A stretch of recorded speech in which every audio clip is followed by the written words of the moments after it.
Hi everyone, and welcome back to Room 9, our region's largest classroom. My name is Miss St. Louis, and I'm a teacher at Rogers Elementary School in the Mehlville School District, and we are located in South St. Louis County.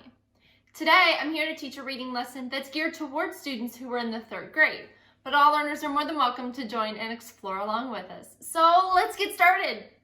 Now this week we have been talking all about vocabulary words, specifically focusing on phrases that don't always mean exactly what they say. So these past 2 days, Monday and Tuesday, we've talked about 2 different forms of figurative language, similes and metaphors, and looked at how they were used in some sentences to figure out the meaning of those words. Now today, we're going to focus on literal and non-literal meanings of phrases. Sometimes they don't always come in similes and metaphors. So before we dive in, let's talk about what literal and non-literal actually means. Literal is when the words mean exactly what they say, right? I could say that my hair is brown, my eyes are blue. That's saying exactly what I mean, right? My hair is brown and my eyes are blue, okay? Now, if I'm being non-literal, right, it's the words mean something other than what they say. And so today, the focus really is going to be to look at some non-literal phrases and figure out what do they truly mean, because they should not be taken literally. They can be kind of silly if you do. All right? Are you ready? All right, we're going to need those handy dandy detective hats again, because we're really going to have to dive in deep to really think, what is the author really trying to say to me, because it's probably not exactly what I think. All right, you ready? Here's our first one. It's raining cats and dogs out there. Have you ever seen it rain cats and dogs? Yeah, I haven't either. So what do you think that this might mean?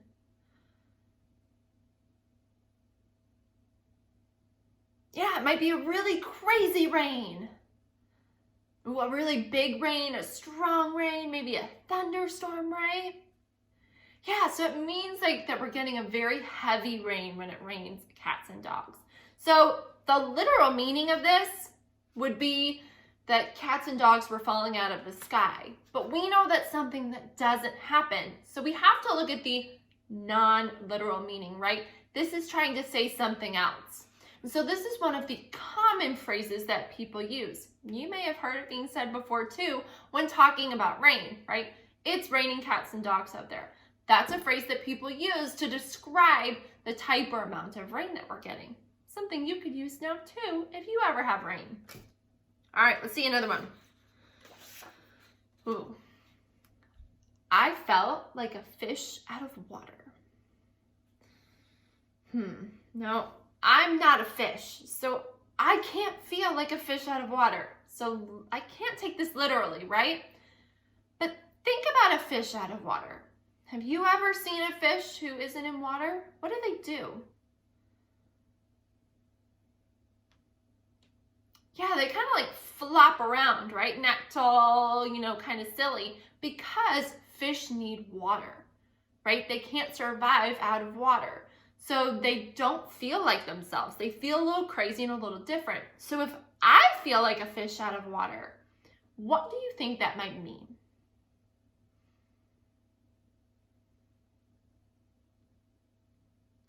Absolutely. It means that I feel kind of crazy. I feel different. I feel strange or weird, right? I don't feel like myself. Because if I'm a fish out of water, I'm not where I'm supposed to be. Fish should be in water. But if I'm out of the water, I'm not comfortable. I'm not in my own home element. I feel a little bit strange. So some situations where you might feel like a fish out of water, well, if I ever went to where could I go that I feel like a fish out of water? Well, if someone ever forced me to play football, I'd probably feel like a fish out of water, because I don't know how to play football. I don't know the rules of football, and I wouldn't feel comfortable. That's not my space. It's not where I want to be. So I definitely wouldn't feel like I belonged. Ooh. This one. My friend was green with envy. Did she really turn green?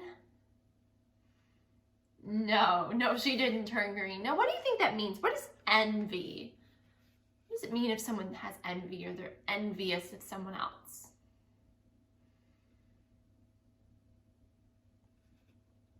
Right, they're jealous. So if I have envy, I'm jealous of someone else, right? So if my friend is envious of me, it might mean she's jealous of me. Maybe I got something that she wanted, right? So she doesn't really turn green, right? She just becomes jealous. And so green is a color that we tend to associate with jealousy. Is there a character that you could think of who might be green? Yes. So if any of you out there have ever heard about the Wizard of Oz, right? We say that the Wicked Witch of the West is green because she can be at sometimes a little bit jealous, right? And so that's kind of maybe a little bit of that green with envy comes from. All right, what's next? Ooh, this is one you may have said before, probably heard of. He says he has butterflies in his stomach. Uh-oh, did he swallow some caterpillars and now they turned into butterflies?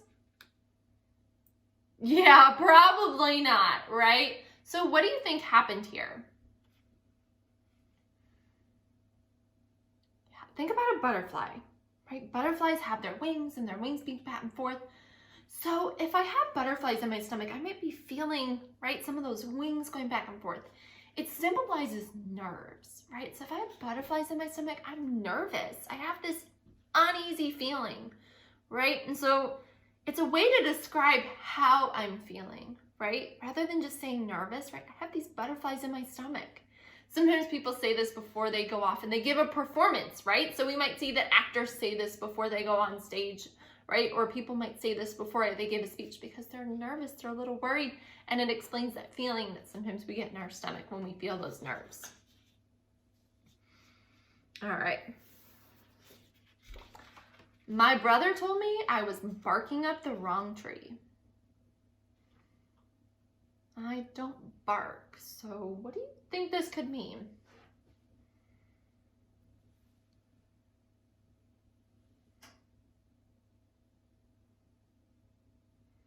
Yeah, I'm looking in the wrong place, right?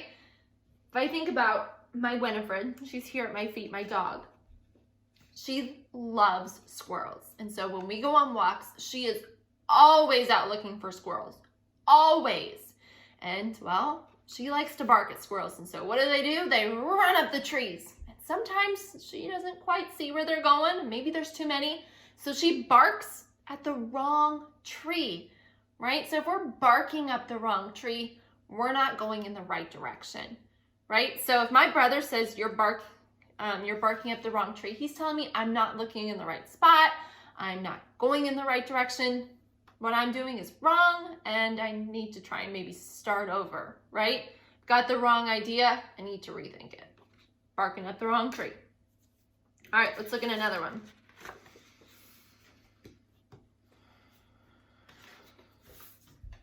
Hold your horses, I yelled to my mom. Have you ever heard that phrase before? Hold your horses? Yeah, it's a pretty common one that's used. So, am I really shouting at my mom to hold some horses? Yeah, probably not. I don't think my mom's ever really been around some horses. So, what do you think I'm telling her to do? What might be a reason I have to hold horses? Oh, maybe to stop them?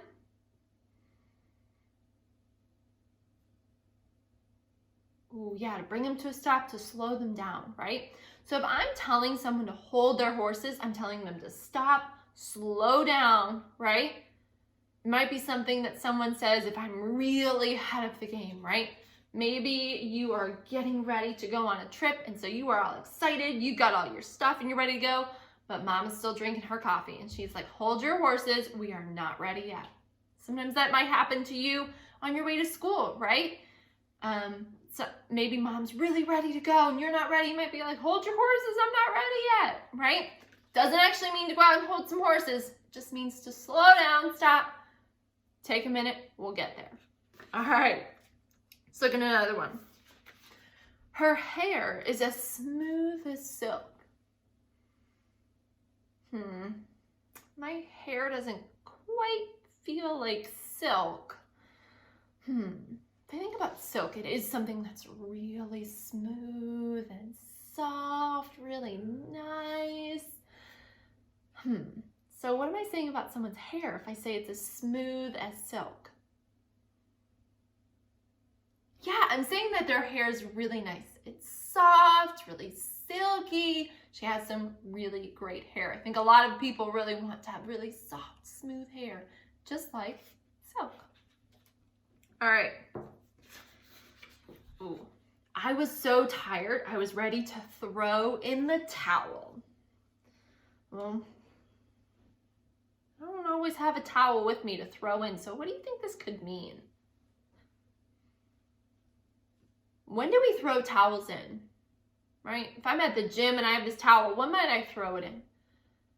Yeah, when I'm done, right? So if I'm throwing the towel in, I'm showing that I am done. Right? So I'm so tired, I was ready to throw in the towel. I'm done, right? So sometimes people might say this if they've been working at something really, really hard for a really long time and they get frustrated and they may be like, I'm throwing in the towel, right? Sometimes I, might say this if I'm doing a puzzle. My sister loves puzzles, but I can get frustrated at them. And if I can't find all these pieces, sometimes it makes me so mad. I might say, I'm throwing in the towel, I'm done today, right? So throwing in the towel really symbolizes that I'm done, right? Done and over with. All right, so you guys did an awesome job with those detective hats today, really looking at some of these phrases, right? And talking about literal definitions and non-literal definitions. Remember, literal is when we take the words and when the words mean exactly what they say, right? But non-literal is when the words mean something other than what they say. And sometimes authors choose to use non-literal words and phrases to add to the meaning of words, really add to the description, make you think a little bit in different ways. It's definitely something that might have you pause to think, require that detective hat to really think, what is the author trying to tell me? But it really adds great description to our book, and it's a really cool tool that writers and authors use. So you might be trying a little bit of it your own in some of your writing or even in some of your daily communication with others. But now that we've had a chance to dive into some reading, let's dive into a little bit of math. Off you go. Thank you so much, Miss St. Louis. What an amazing reading lesson. I really learned a lot. How about you, boys and girls? Well, as you know, my name is Mrs. Brewer. I am a third grade teacher at Gordon Bush Elementary School in the East St. Louis School District. And now Miss St. Louis had just handed off to me so we can take over with our math lesson for the day. So as you know, we've been having so much fun here in room 9. We've been talking about snow, all the fun things that we can do in snow. If you were with me the other day, I was outside. It was actually finally snowing here at my house, okay? So one thing we haven't talked about yet that's fun to do in the snow are snow angels. Who knows how to make a snow angel? Well, a snow angel, in case you don't know, is when you lay on your back in the snow, and you kick your arms and legs in this type of motion. And when you get up, you look back down in the snow and it looks like an angel. So today we're going to do 5 snow angel kind of jumping jacks. So can I have everybody get up? All right. So we're just going to do 5 quick, just to do a quick brain break. And so we can jump, get it, right on back into our math lesson, okay? So to jump, you're going to kick your legs way out and your arms way up. So pretend like you're making a snow angel as we jump. Ready? 1, 2, 3, 4, and 5. How does your snow angel look? When you look back in the air, does it look like an angel? Of course, it always should, right? Good job. So now we should be ready and to rock and roll and do some math, okay? So today is kind of an exciting day for me because I get to share some things that have been shared with me. So out in the snow, I have had a lot of friends build snowmen with their kids. And a lot of kids built snowmen by themselves. So I'm going to start out by showing you just around the area, mostly here on the Illinois side, some snowmen that have been built. You want to see some snowmen, boys and girls? Of course, who doesn't, right? All right. So today we are going to start off looking at a snowman that was built by Aiden. And Aiden lives in O'Fallon, Illinois. What a cool snowman you built, Aiden. I love that scarf. Okay, great job. Our next snowman comes to us from Kaylee from East St. Louis, Illinois. And poor Kaylee didn't have any snow when we were building these snowmen, so she did the best that she could, but it's still a snowman, isn't it? Great job and great creativity, Kaylee. I love seeing your snowman. And look at this little fella. Kind of looks like Olaf, doesn't it? And in fact, that's what the Miller family in Valmeyer, Illinois named their snowman. This is Olaf. What a cute little snowman they made. And here, we're going to go to Olney, Illinois. And the Franklin family built these three little cute snowmen. How awesome are they? And finally, we're going to go to Edwardsville, Illinois, where we have Joe and Charlie built this cute little snowman. And look, they both wanted to put a snow or a nose on their snowman, and their silly snowman has how many noses now? It has two noses. So, boys and girls, what's one major difference you notice about these snowmen? Okay, I heard somebody mention their nose. Some had arms, some didn't have arms, right? But are they all the same size? No, they're not, are they? They are all different shapes and sizes. Some are tall, some are short, right? So if we look at the Miller families compared to Joe and Charlie's, there's a big difference in height, aren't there? Absolutely. So after their families sent in pictures, and I had a lot more pictures, boys and girls, those are just a few I wanted to highlight for you guys, but they measured their snowman for me. Okay, so if you notice behind me on my blue paper, I have different snowman heights. So now, once again, I have all of this data. Okay, and to try to figure out what the tallest snowman was, what the smallest snowman was, I don't know what to do with all this. So I've been thinking about our graphs we've been doing and our different charts to help organize this data. So today I think I'm going to use a line plot to help us determine which snowman was the highest, what was the average height, what did most of them look like, okay? So back here, we're going to go to my paper that I have. And what are we measuring tonight? Today, we're measuring snowman heights, right? Sorry, boys and girls. My chair doesn't want to slide around today. All right. So we have snowman height. So we know that we always have to have a good title for any organization of data, any of our graphs, any of our tables that we do. Okay? So we have snowman height. And today, they measured all of these in feet. So I've always been put in my parentheses here, feet. So we know what we measured, okay? So to make a line plot, first I have to draw my line, right?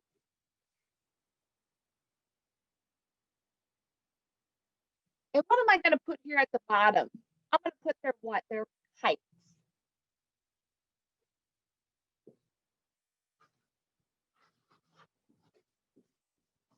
And once again, what are we measuring in?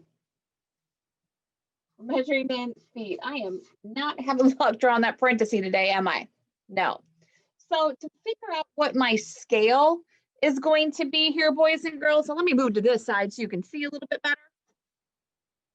I'm looking at just some of the numbers to figure out what would be best. And some of my numbers I have a 1, a 2, 3, 4, and a 5. So what are we counting by? We're just counting by ones, aren't we? Okay, so that's all I'm going to do for my scale. So here I have 1, 2, 3, 4, and 5. I don't have any zeros. I didn't have anybody not build one. I didn't have anybody build one bigger than 5. So I'm just going to use these numbers as my scale here on the bottom. Okay, so now all I'm going to do is go through my data that was sent to me from all these different people around our area. Okay, so Aiden measured his snowman, and he said his snowman was 3 feet. I'm sure his mom, Corey, probably helped him a little bit with that. She's also a math teacher. And Corey said that it was 3 feet, Aiden's snowman was. So to do a line plot, I'm just going to find my 3, and I'm going to put 1x above the 3. So that counts for 1 snowman measured at 3 feet. Kaylee's snowman, remember she didn't have snow, her little styrofoam snowman was 1 foot. So I'm going to find 1 on my chart. Do you see one? Absolutely right here. And I'm going to put an X. So this X represents Kaylee's snowman. Now the Miller family that had that cute small one, theirs measured 2 feet. So I'm going to find 2. I'm sure their mom, Rebecca, helped them too. And I'm going to put an X right here. That represents the Miller family. So now the Franklin family that had the 3 cute little snowmen, their mom, Erin, measured and said that their snowmen were 1 foot. So I'm going to find 1 and oh, what am I going to do here? Well, if there's more than 1 that measured 1, okay, I'm just going to put another X right above it. Okay, so this first one represented Kaylee's. Now the second X is going to represent the Franklin families. Okay, so Joe and Charlie, their mom measured that. She said that their snowman was 5 feet. Okay, that's good measuring there, Miss Lauren. All right, so I'm going to put an X here at 5. Right. Eleanor's snowman measured 3 feet. Where am I going to have to go for hers? Right, I'm going to find 3 and do what? Put one more X above. Good job. Ashlyn's snowman measured 4 feet. So for Ashlyn, I got to find 4 feet, right? And what am I going to do right above my 4? You are exactly right. I am going to go ahead and put another X right here above 4. Okay. Addison's measured 2 feet. What am I going to do for Addison? Find 2 again, right? And put an X above the 2. Violet measured 3 feet. Point to me, where should I mark Violet's snowman height? Ah, yes. I should put it right here at the 3, but where should I put it at? Right, I need to put it right here at the top. All right. Beth's snowman measured 4 feet. Where should I put Beth's? Go ahead and point to me. Where do you think I should mark it for Beth? Beth's was 4, so I need to find my 4. I already got 1, so right here, this would represent Beth's, okay? Josie's snowman was 1 foot. Where should I put Josie's? Point to it for me. Ah, I heard someone say, go to the 1. Okay, now I'm at the 1. Where do I go? Right. So now I'm going to put another one right here. Mark's snowman was 5 feet. Where would I mark Mark's snowman? Point for me.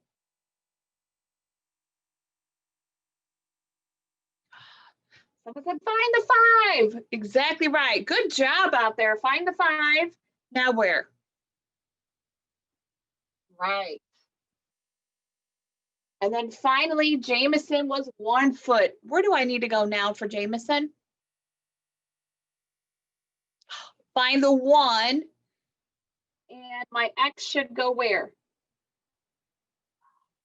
Up here at the top. So now looking at this line plot, how many snowmen do we measure in all? How could I find that out? I could just count up all my X's, right? So how many X's did I make? 1, 2, 3, 4, 5, 6, 7, 8, 9, 10, 11, 12, 13. So we measured 13 different snowmen from across the area, okay? And this was our range of heights that we had measuring. In what unit did we use to measure? Right. We use feet to measure, okay? So this is just another way that we can use to organize our data is by using this line plot, all right? Tomorrow, we're gonna look at our line plots from the week, and we're gonna try to analyze some of this data that we were given, okay? We're gonna see, what does it really mean? It was a great day being here with you, boys and girls. I will see you back here tomorrow.